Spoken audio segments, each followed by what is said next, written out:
नमस्कार. रजनी एक्कर चॅनेलवर आपल्या सर्वांचं खूप खूप स्वागत आहे. तर आज आपण गोड लिंबूचं लोणचं सोप्या पद्धतीने कसं करायचं ते बघूया. हे 25 लिंबू आहेत. हे आपण कापून आता ह्याचे 8-8 भाग करायचे आहेत, बारीक बारीक फोडी करायचे आहेत, ब्या काढून टाकायचे आहेत. तर हे असं ह्याचे 8 भाग करून घ्यायचे आहेत असे प्रत्येक लिंबूचे, आणि संपूर्ण त्याच्या बिया काढून ठेवायच्या आहेत.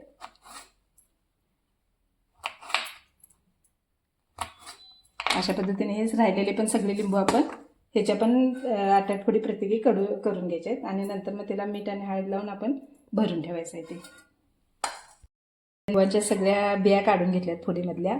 आता ह्याच्यामध्ये हळद 1 चमचाभर टाकायचे आणि मीठ असं सपाट वाटी मीठ ह्याच्यात मिक्स करायचं. थोडं कमीच टाकायचं, नंतर चाकून बघून त्याच्यात थोडं एक्स्ट्रा टाकलं तरी चालतंय, पण आपण थोडंच टाकू याच्यात. आणि हे चांगलं असं हलवून घ्यायचं आणि हलवून मग नंतर एका बरणीमध्ये हे भरून ठेवायचं आहे 8 दिवसासाठी. आणि रोज त्याला त्या बरणीतलं पण हलवायचं, जरा वर खाल करायचं, म्हणजे सगळीकडे मीठ व्यवस्थित लागतंय आणि चांगलं मुरतंय पण ते वर खाल केल्यामुळं. करायच्या वेळी आणि आपण जर असं चाकून बघितलं तरी चालतंय, कमी वाटलं तर मीठ अजून टाकूया आपण, जादा होण्यापेक्षा असं बरं. तरी आता असं हलवून झालेलं आहे.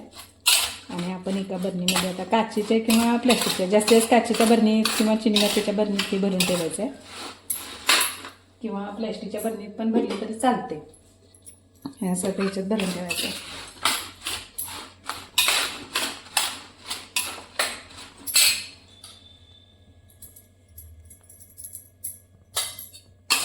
आणि मग रोज जरा हलवायचं आणि 8 दिवसांनी काढल्यानंतर काढायचं, आणि त्याच्यामध्ये मग साखर वगैरे हे करून मिक्स करून शिजवून घ्यायचं आहे.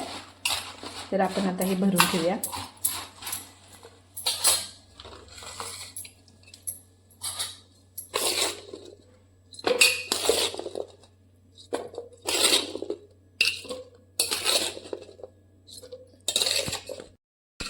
तर हे असं भरून ठेवायचं आहे पूर्ण.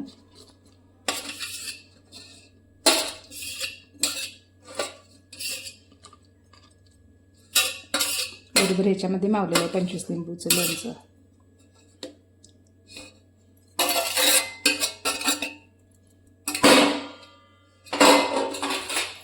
हे आपण आता असं झाकण लावून याला ठेवायचं आणि रोजच्या रोज काढून जरासं हलवून पुन्हा ठेवून द्यायचं आहे. हे आता आपले लिंबू लोणचं 8-9 दिवस चांगलं मुरलेलं आहे. तर ते आता एका पातेल्यात काढून घ्यायचं आपण याला.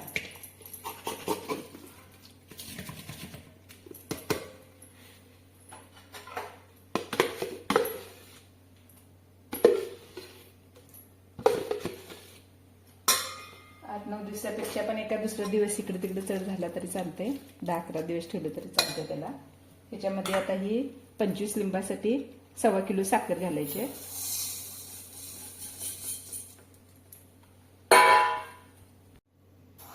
आणि ह्याच्यामध्ये हा 1 चमचा हिंग घालून घ्यायचा आहे, आणि हे लाल तिखट घालायचं आहे कलरसाठी.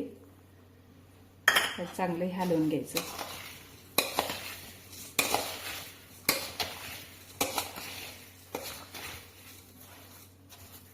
आणि गॅसवर शिजत ठेवायचं आहे चांगलं. ह्याला पाणी सुटेल शिजत ठेवल्यावर, आणि पाणी मग आटेपर्यंत थोडं, आणि लिंबू पण शिजेपर्यंत थोडा वेळ त्याला शिजत ठेवायचं आहे.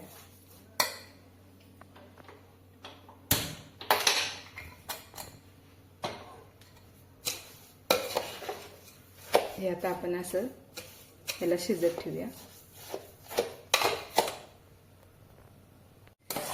हे असं हलवत राहायचं आहे, खाली लागू द्यायचं नाही त्याला.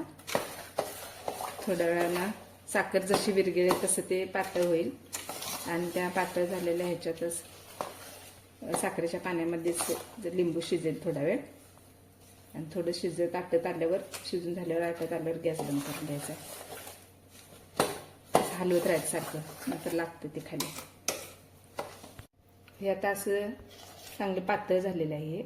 तर ह्याच्यात आपण आता थोडीशी मीठ कसं आहे बघायचं चारकून. आपण घालतानाच थोडं कमी घातलेलं, तर लागलं तर थोडंसं घालायचं, वाटलं तर घालायचं आवश्यक असेल तर.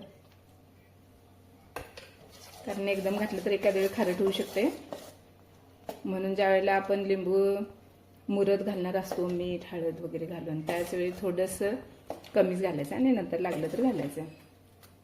तर ह्याचं प्रमाण जवळजवळ बरोबर आहे, थोडंसं कमी होतं म्हणून घालायला लागलं. तर तुम्ही पण तसंच बघा, कमी वाटलं तर थोडंसं टाका त्यामध्ये. आता हे थोडा वेळ अजून शिजायला ठेवायचं आहे, थोडं आटायला पाहिजे. हे पातळ आहे, अजून थोडंसं घट्ट होईपर्यंत शिजायला पाहिजे, शिवाय लिंबू पण शिजायचे थोडे असे दिसत आहेत. हे नंतर थोडं शिजल्यावर गॅस बंद करून घ्यायचा आहे.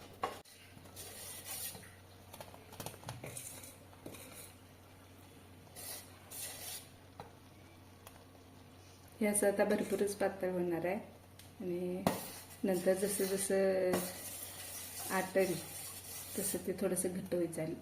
थोडंसं पातळ असतानाच आपण उतरून ठेवायचं, याला गॅस बंद करून घ्यायचा आहे. आता हे आपलं चांगलं शिजत आलं, आटलंय. आता हे एवढं पातळ असतानाच गॅस बंद करायचा आहे, म्हणजे थंड झालं की पुन्हा ते घट्ट होणार आहे. तर आपण आता गॅस बंद करून द्या. हे आता असं दिसेल. थंड झाल्यावर अजून घट्ट होणार आहे आता. आणि एकदम थंड झालं की बरणीत भरून ठेवायचं आहे आणि एक 8-10 दिवसानंतर अजून मुरत ठेवायचं, 8-10 दिवस, आणि 8-10 दिवसानंतर ते खायला घ्यायचं आहे. हे असं दिसायला लागलं. हे 8 दिवसांनी अजून चांगलं मुरेल आणि मग थंड त्याची टेस्ट अशी छान लागेल मग त्याची. तर हे थंड झाल्यावर असं प्रकारे लिंबूचं लोणचं तयार होतं आणि कलर पण ह्याला छान आला. आपण पण करून बघा आणि कसं वाटते, कसं लागलं ते आम्हाला नक्की कळवा. तर अशा पद्धतीने आपलं गोड लिंबूचं लोणचं तयार झाले. तर फक्त सोपी पद्धत आहे, पण त्याची काळजी व्यवस्थित घेतली तर ते लोणचं चांगलं होतं. पाक घट्ट होऊ नये, साखर जास्त असते त्याच्यात, त्यामुळे जर आपण जास्त वेळ शिजत ठेवलं किंवा आटवत ठेवलं तर पाकासारखं घट्ट होऊन ते थंड झाल्यावर जास्तच घट्ट होईल, एखाद्या वेळी दगडासारखं सुद्धा घट्ट होऊ शकतं. त्यामुळे पातळ असतानाच, थोडं पातळ असतानाच गॅस बंद करायचा आहे, नंतर ते आपोआप घट्ट होईल. छान लागतं, तुम्ही पण करून बघा आणि तुम्हाला आवडलं तर आम्हाला नक्की कळवा आणि आमच्या चॅनलला लाईक, शेअर आणि सबस्क्राईब करा. पुन्हा आपण भेटूया नवीन रेसिपीसह. तोपर्यंत धन्यवाद.